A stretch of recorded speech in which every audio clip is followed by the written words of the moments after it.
Hello, wonderful history students. All right, now that we've started Unit 5 and we've chosen a topic. And then as you go through your lessons and do some research, the next thing that I ask you to do is choose a position. And so we're going to go over that today. But the first thing that I wanted to show you really quickly is when you open up a lesson, if you see this message here, I've been getting this recently, Flash Interactive Media Missing Metadata.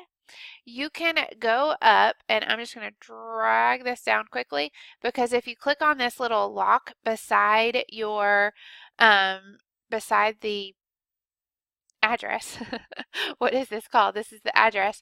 It's saying flash ask, and I can click allow. And then when I refresh this page, it should, fingers crossed, then show me the flash that goes on this page. So let's see if when I click refresh, I should now see, there we go, the flash. So you can then see the picture. Sometimes it's an activity and a little bit more important, and so I just want you guys to see that. All right, so now you're going to choose a position. So you've gathered some information about your theme and your topic. Some of the topics that we discussed in our flip follow-up on this were conservation, monopolies, child labor laws.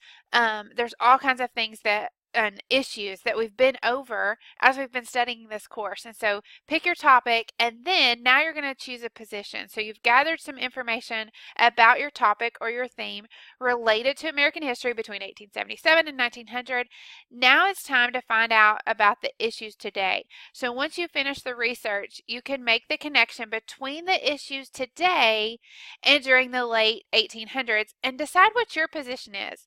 So let's say that you have chosen conservation as your topic and you've studied it. We know all about John Muir and what efforts he did to promote conservation. Now think about today. What are the issues with conservation today? And what is your stance? Do you promote it? Do you not? And so that's how you're going to kind of go through choosing your position. Okay. So we'll click through the lesson and we'll talk about this more in our follow-up. But before you can write your essay, you need to take a position on an issue. Completing part 2 of the then and now sheet will help you do that. So I have opened up the then and now sheet. Now this was from lesson 1. So you should have already started the then and now sheet. If you have not, you can go back to lesson 1. Make sure that you complete it in its entirety. But now we want to go through and we want to complete part 2, and that's the now portion. So you've already done your background information. You've chosen a topic on corporate responsibility, social reform, or conservation, okay? And you've done a little bit of research about the then portion of that. Hopefully you've gone through the then and now sheet and you have talked about what your theme is. What is the issue that you're focusing on? My then and now theme, people, groups that were important, why they did that, results. And so you're just kind of gathering information on the then, what happened then. Now you're going to focus on now. So as you begin to develop your essay, keep your goal in mind, supporting the idea of one person making a difference that we can still see today.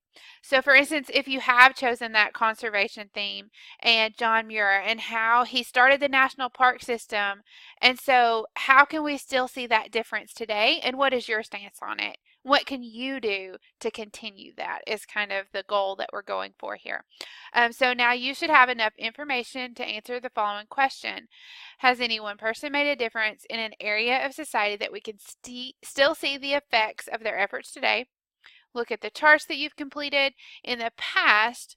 Were there individuals who made a difference, and can we still see the effects today? And then it's time to write your thesis statement expressing your position on the issue. So try to include that in your thesis statement. This paper isn't just about what they did, but what's your stance on this issue? And so you're going to write about that, and then you're going to let me know your stance, kind of. So Here are some sample thesis statements. One person improved the environment in the late 1800s and his efforts can still be seen today. To make this a better thesis statement, you don't just want to say one person improved. I want to know who that person is, because when I read your thesis statement, I should be able to kind of tell what your whole paper is about.